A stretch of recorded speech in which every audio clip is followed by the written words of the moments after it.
Councillor. I'm just in entertained, Councillor. Give a call back in an hour, okay? Alright, I'll catch you in a bit. Okay, sorry. We start with the public forum.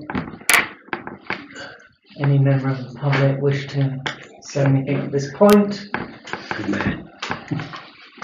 We'll move on to declarations of interest. I'll start the ball rolling. I have an interest in... Oh, apologies. Sorry, I've missed out. Apologies. The Mayor sends his apologies. Other than that, we've had no other apologies notified. Declarations of interest. I have an interest in item 8, the War Memorials section of it. Anybody else declaring an interest? No.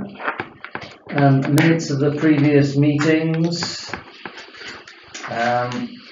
Minutes of the Town Council meeting of the 8th of October last month. Does anyone anything to add?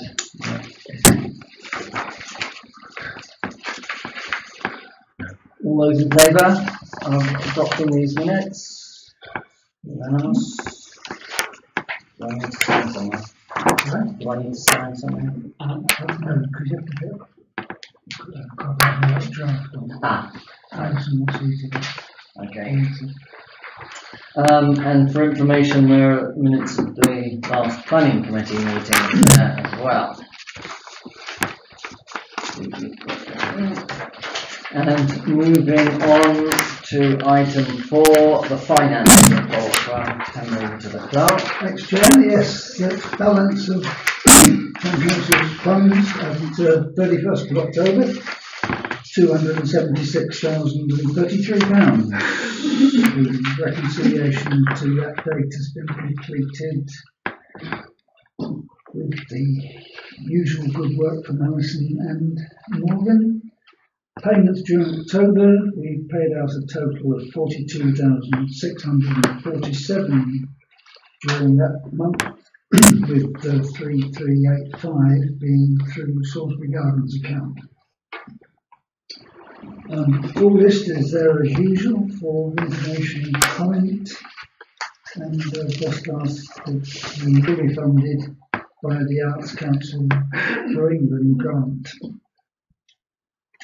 Receipts during October, 13,960, with 5,292 of that coming from the rents for Salisbury Gardens rooms.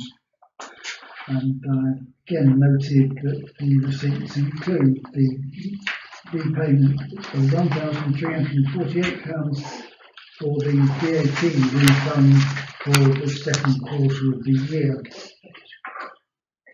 Finally, the list of payments and receipts against budget lines is attached as usual, showing expenditure of 3,388 less than budget, and receipts 17,929 higher than budget so far. Yeah, that's the report with its attachments. Any comments? We don't vote on this. This is information, isn't it? You are supposed to accept it, yes. Can I have a proposer, please, to accept this report? Councillor Tisdale. Who was that, sir? Councillor Tisdale, Mr. B.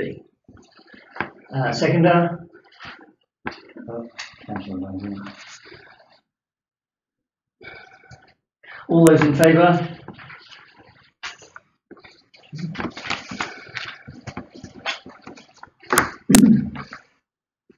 And moving on to the vacancy that follows the resignation of Councillor Billy Hill, I've just asked the clerk to explain the process and what the various variations on the proceedings are, just in case anyone can't remember since the last time we had to do this. Thank you, Chair. Yes, there's a statutory requirement on the Town Council, as the document says, to inform the Isle of Wight Council's electoral services officer, Clive Joins, which I've done. Always in good hands once that's done. and we have a duty to publish a statutory notice of the vacancy, which I've added here, and I'm pleased to say this has Clive Boyne's note of approval, so it's accurate, because we have to provide 14 days, 14 clear days, in which residents of the Valderville ward have the opportunity to tell the proper officer of the Isle of Wight Council that they would wish to have an election to fill the vacancy. If there are 10, then a by-election will be held, which the Isle of Wight Council will arrange and the Town Council will pay for.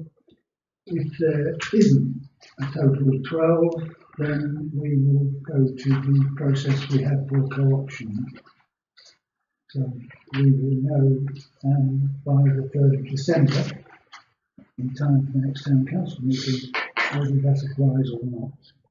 Okay, but there's one other variation, that if 10 people do as it says here, but only one person stands, we won't have an election and that person will go through. No, nobody may stand. Yeah, yes, if one person stands, he or she will be elected automatically, as were most of the councillors around this table. Right, okay.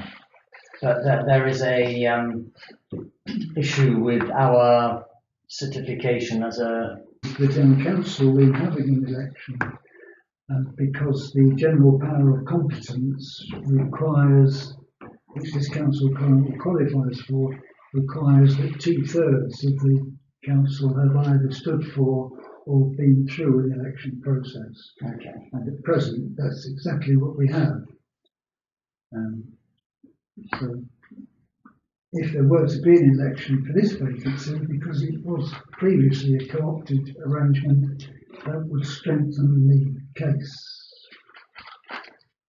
Okay, so if any of the current councillors are aware of any promising candidates, please encourage them to stand forth and work on the 10, is it 10 names? Yes. 10 names.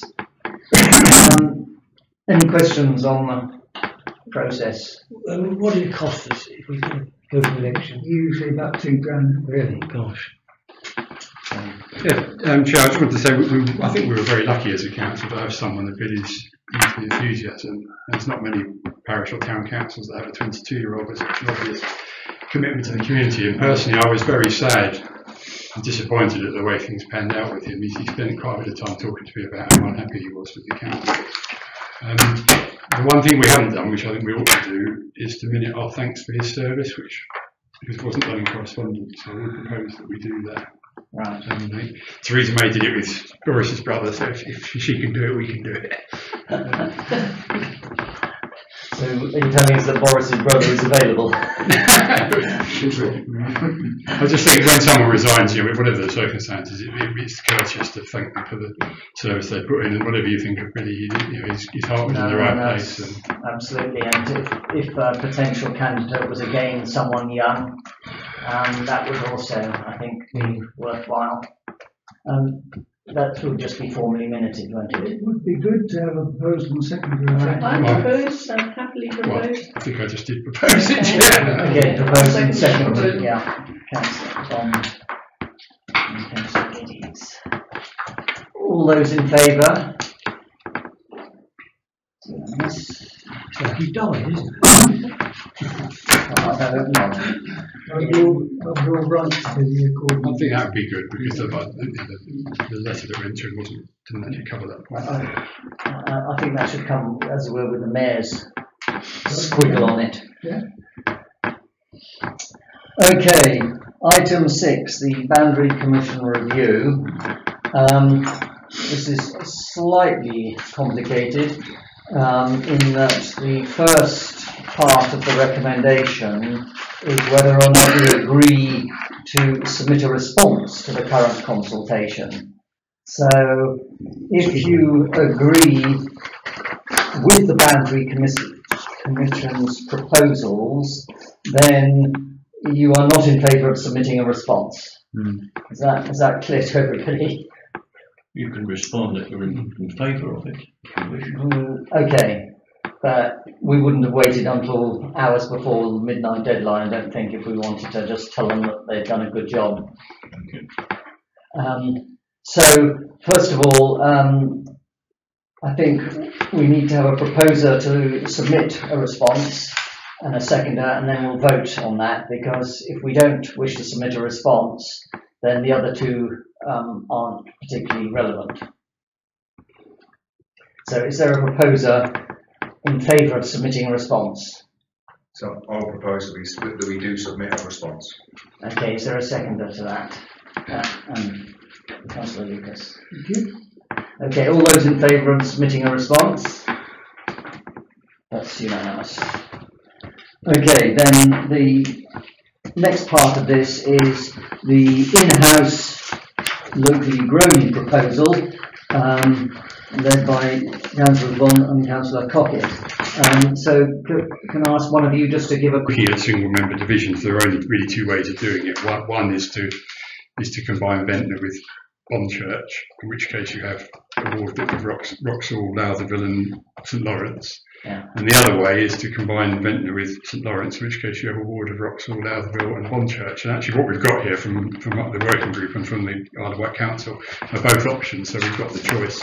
If you like, both of the possible options have been worked out.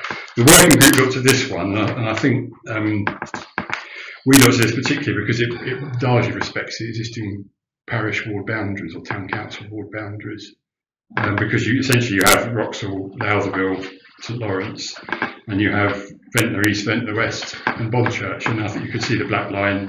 Yeah. And the only change in terms of the parish wards is that we've moved the upper part of Gillscliff Road and Whitwell Road into Lowtherville.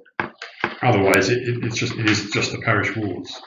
In terms of numbers, they're pretty equal. I mean, I can't remember what the exact figures are, but they're within a shade of being the same size, which is the objective. But it meets the boundary commission proposals of being within whatever it was, the numbers. And then what you have on the second page, which again there isn't a black line unfortunately, so you can't really see the boundary, but you've got what the Isle of Wight Council has done is redraw the parish wards, so you can see that you've got essentially they've redrawn the two Ventnor wards.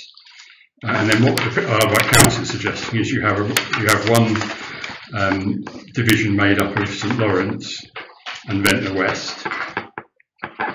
So if you imagine drawing a line between Lowtherville and St Lawrence and between Lowtherville and Ventnor West, it's the bottom left-hand two parts. And then the other division will be the remaining parish wards, so Wroxall, Lowtherville, Ventnor East and Bonchurch. And the only factual points I'd make about this proposal, we've only had it a few days. The Ventnor East parish ward, as you can see, is quite different from the current one. It is quite small. I was looking at the numbers. It's about 500 people, and it's a sort of slightly unusual ward. You could catch a fish in Weathers Bay and sell it in Ocean View Fish and Chip Shop without leaving the ward. But other than that, it's an odd shape. And the Ventnor West parish ward, which as you can see is much expanded, would be about 2,400 people, so about slightly more than 4.5 times the size of Ventnor East, so they are quite different wards. In terms of the numbers, again, it meets the requirements, although I think the Wroxall, Lowtherville, Ventnor East and Bonchurch ward is only five electors short of being over the 10% threshold, so it literally squeaks under the limit. I mean, they're both, in my personal view, they're both better. Neither of them is ideal, I think it's fair to say, because dividing this area in half in a sensible way is quite challenging. My personal preference is for the working group one, simply because it does stick closer to the parish ward boundaries. You don't have this strange division between east and west. Has anyone else got anything to add? No, I would just like to add that having had a good look at the proposal and being involved with the working group, I'd like to add that I believe that the solution that mostly Ian came up with is actually mathematically better and a little bit cleaner on the map. However, having said that, I'm actually in support of the Isle of Wight Council proposal, which would group together St Lawrence and Ventnor Town and Ventnor Esplanade. So finally, on balance, I believe theirs is a better solution for St Lawrence and Ventnor Town, despite the fact that Ian's solution is mathematically better.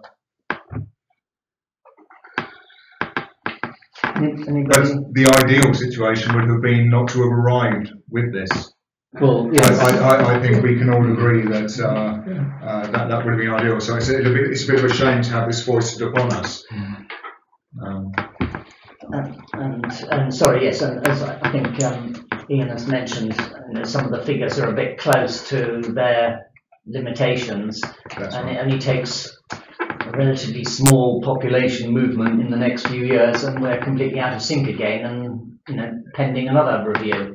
Well, the review assumes quite a significant development in Ryde, and if that, for whatever reason, doesn't proceed to the timescale, then the Ventnor East one will be over the 10% quite clearly, because the rest of the island, the Pennyfeathers Ryde.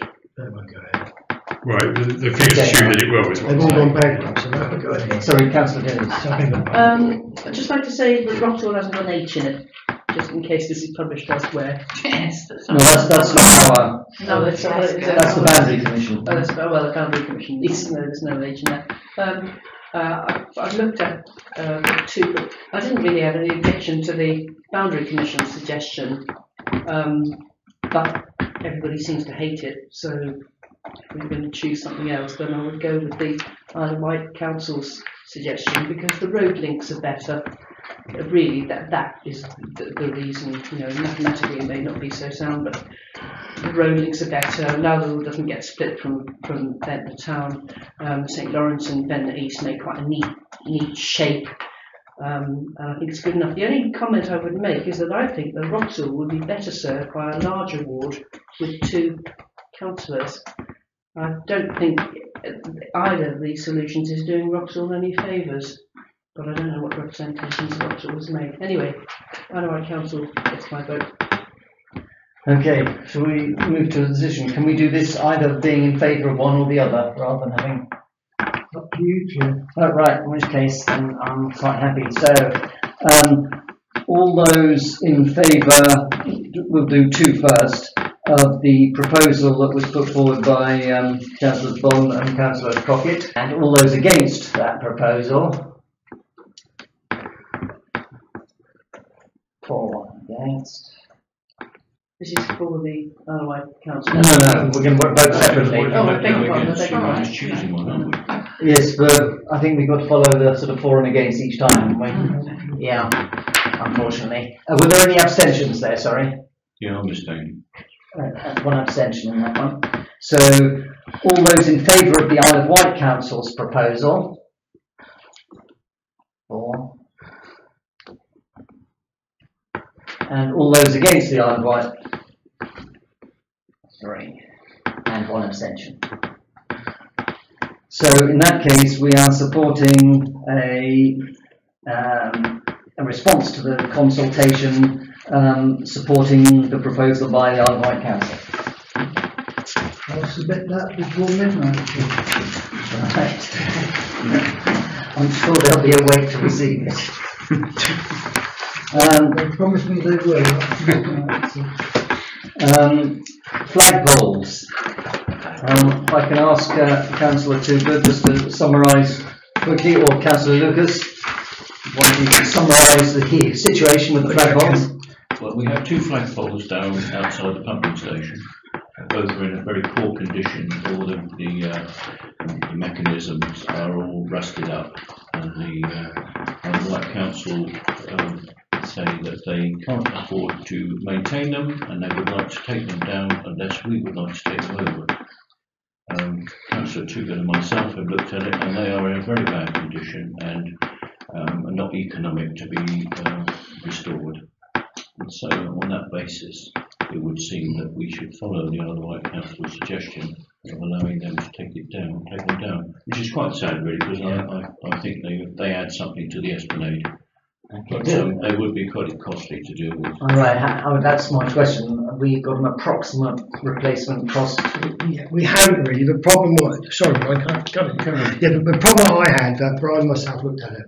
We haven't done that, and it's too much of a risk working on the pavement, public pavement, unless you've got ordinary roads to close it all off. And be honest with you, put my public liability at risk. I took some advice on that, it's too dangerous. You'd have to get Arding Road basically to drop it down, do the maintenance and put it back. But that's what we sort of come to. But if they are going to take them down, they also need to remove the bases on each of them. They stick up like 50 there above the pavement because you have a trip hazard there. Okay. So the bases have got to come out as well. So, does anybody else like to comment on flagpoles? I think our town should be able to find some sponsors for our flagpoles. Perhaps the clerk could put that on your end of your weekly report, Clark, because it's pretty awful, isn't it? The civic pride. We can't find someone to sponsor a flagpole or two.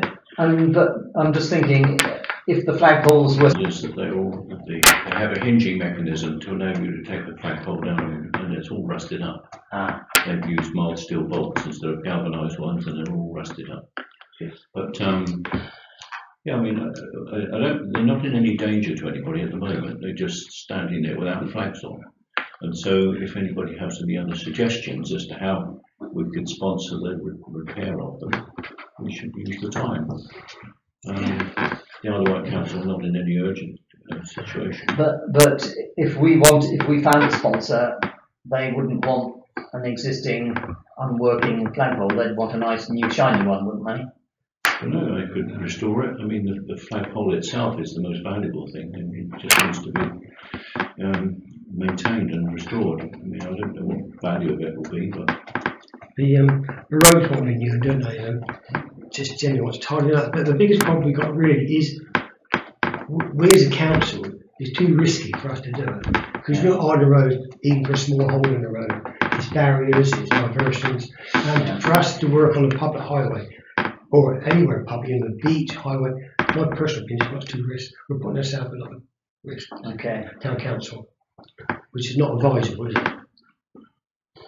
So I think probably a straight vote of those of whether or not we want to take responsibility or not. And if the vote is in favour of taking responsibility, then there might be some review as to whether it's repair the existing, replace the new, whether there's another location that would be better for them, and so on. But in simple terms, we're deciding whether or not the Isle of Wight Council are going to remove the existing ones and make good the...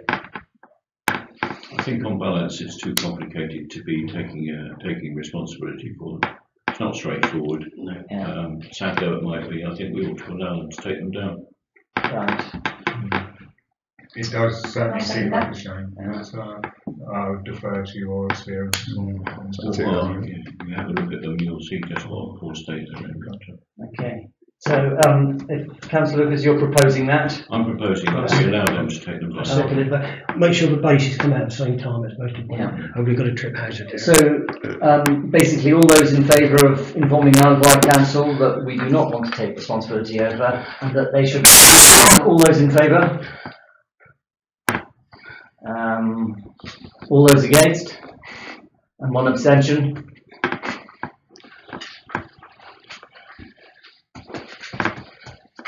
Okay, the grant applications update. The first one is the War Memorial, which is a sorry tale. I'll ask the clerk to just explain what's happened here. I suppose underlying it, Chair, I need to apologise for not reading the small print carefully enough, but there was a lot of it. And you have seen from my response to their decision to withdraw the grant of £1,740, which is based on the fact that the Town Council decided to opt for the more expensive of the two quotations we had received. Somewhere in the rules of the War Memorial Commission is one which says that you can't accept a anything less than the cheapest quote unless you have given notice in the procurement process that the cost is not the only consideration.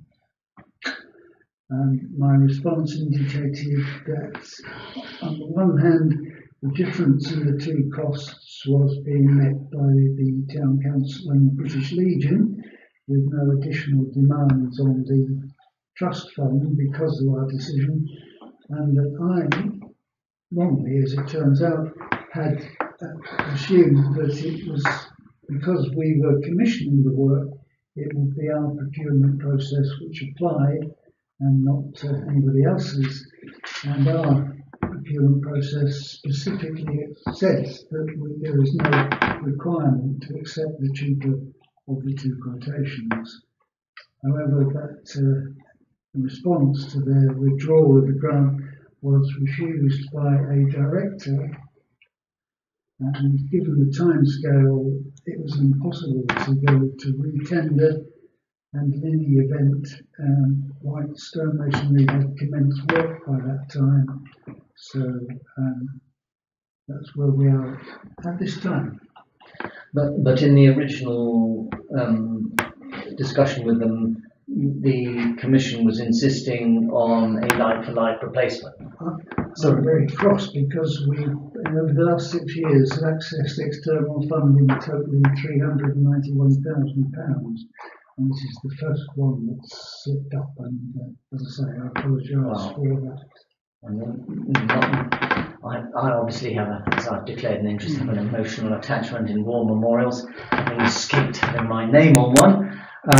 But in this particular case, I mean, as far as I'm concerned, the War Memorials Commission's job is to disperse money for the upkeep of war memorials, and they've refused to do it in this case.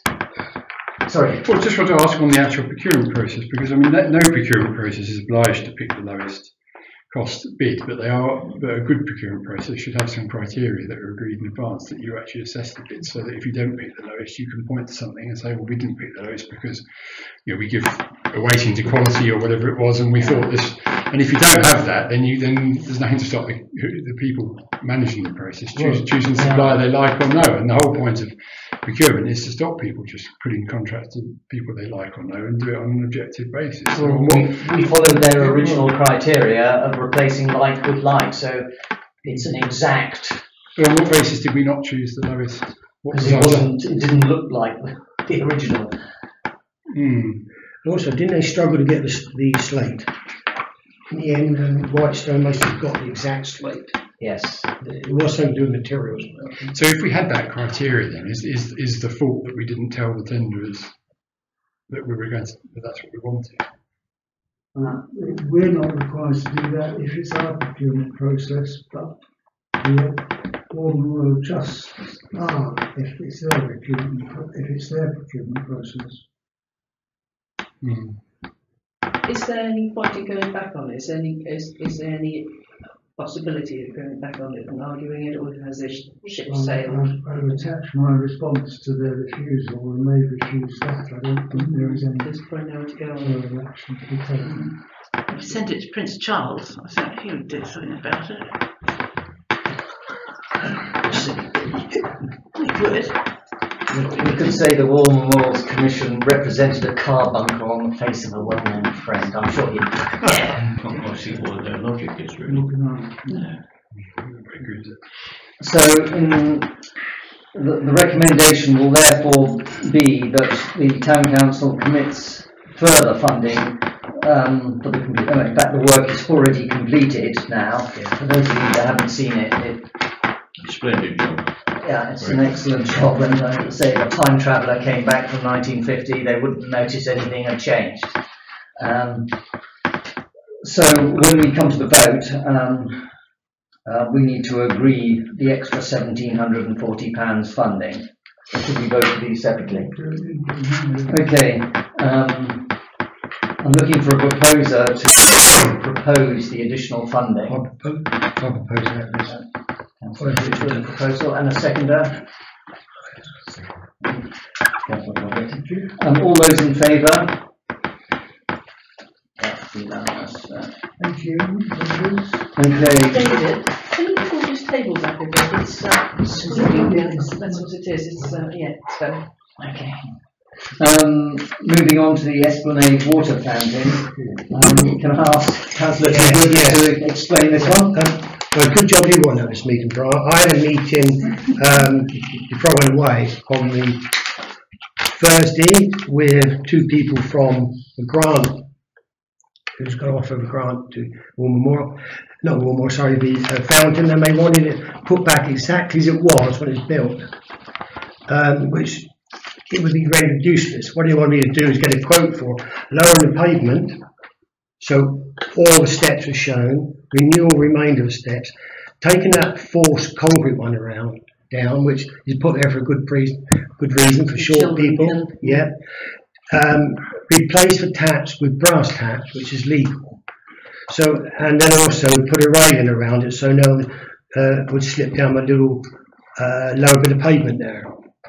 Totally ridiculous. They weren't interested at all on making it work. What he said to me, all we're interested in to get it back as it looked original. It was ridiculous. It really was. And if we want to do what they want us to do, I don't think Arden Road would take the pavement down for us, and we wouldn't be able to use it because you have brass taps on, and the children wouldn't be able to reach it anyway. We'd have to have lead work going out because that's what the Victorians used. I've got to be honest, totally unnegotiable. Yeah. And it's a good job you weren't there actually. I thought, good job Brian's not here. So I don't know, roughly what he's asking for could be around about 15k, but there's no more money in the pot from then. No.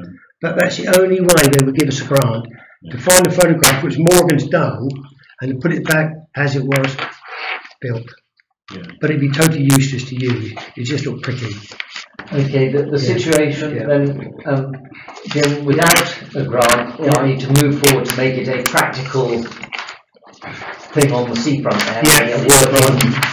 Yes. Water supply. We're already part of the way through that. We got a really, I think, a very good quote from Ingrams, and I think it's about 4.8 plus VAT day, wasn't it? And that's 4,800, isn't it? 4,800 plus that. You know, and I think we should. So we're recommending that we turn our back on the. Yes, we are. Yeah, we are. Bearing in mind all that we're doing is not damaging the structure. If somebody at a later date wants to do a Victorian copy, they can. We're not destroying anything. No, we're not. That's the important thing, isn't it? In fact, we're extending the life of Brian because the waste pipe is going down below. We go down below that joint, which is always weak in water. You know, it's got a finial on top, which would cost many thousands to put down. Children soon put it off, wouldn't they? Put a swing on it. Yeah. Really, it was quite a frustrating meeting, quite honestly, because whatever I said, he wasn't going to listen. No. Okay. Yeah. Sorry. So can I just confirm then, with the work that you're proposing to do with the 4,800? Yeah, and this third one here will be filling water bottles up. Oh, lovely. That's the whole point of this exercise. Yeah, it was. Yeah, absolutely. Okay. Yeah. They do a fantastic job. Good. Well, sorry that I wasn't told, because I would have gone straight to Richard Grogan and raised Mary Hell. Because quite honestly, this gentleman who turned up, I have no idea who he was, but I will get in touch with Kelly tomorrow morning. And this fountain was built in the days when people had crinolines. I mean, imagine, nowadays we don't sail up these steps with a huge frock on, do we? No. I mean, it was designed for a completely different time. Yeah. And that's what I shall say to Richard tomorrow. So is it possible just to hold it over a bit and see if I can reverse this decision? The discussion at the Assets and Services Group was to. Yeah, well, nobody got in touch with me to tell me this. Sorry, was to put this into next year's budget rather than take it from current expenditure. If I can do something, I will.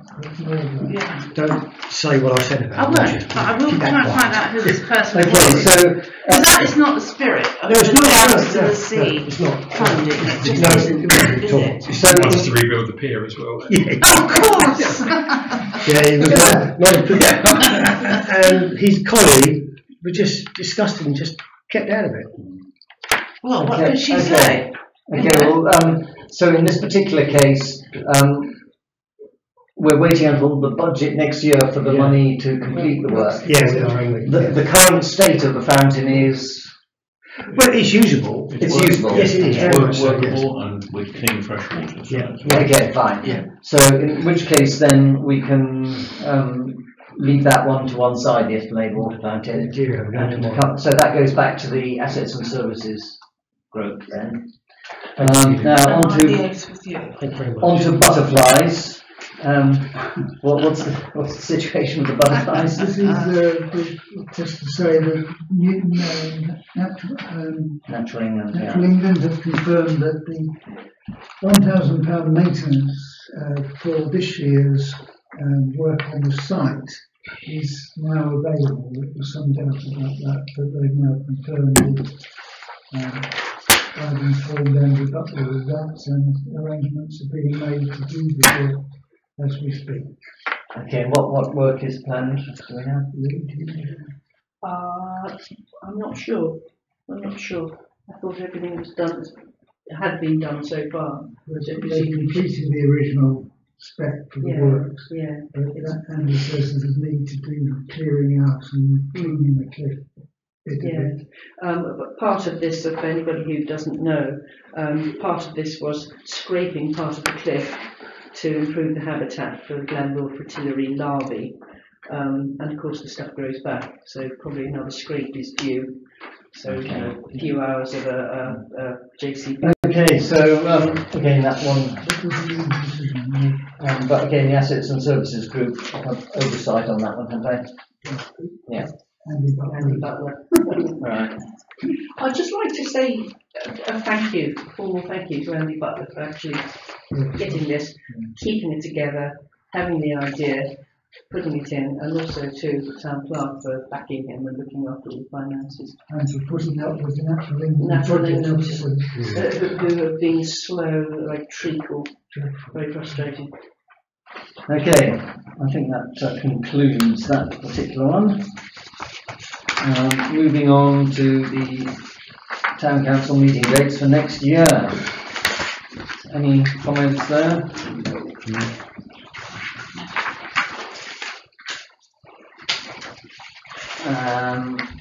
Right, the next item was a health update from Councillor Mack, but he's... Those accepted, do I take it? Sorry? Those votes Yes. accepted. Yeah. Yes. Didn't hear any objection.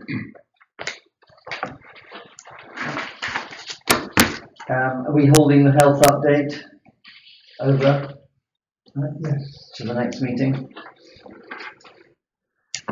And then on to the town clerk's report.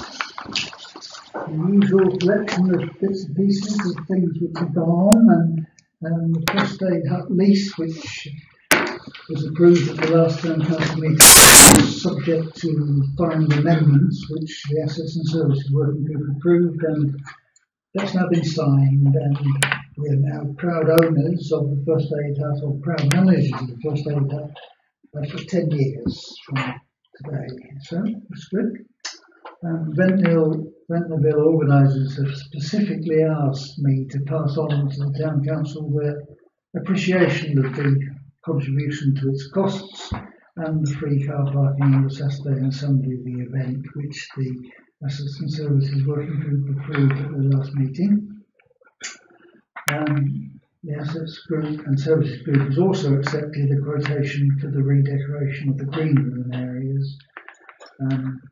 Because it's dirtier than it looks at first sight. Well, yeah. Scraped and all sorts of stuff. Wasn't Nick going to go for another quote? He said he'd look for another quotation on that. Yeah.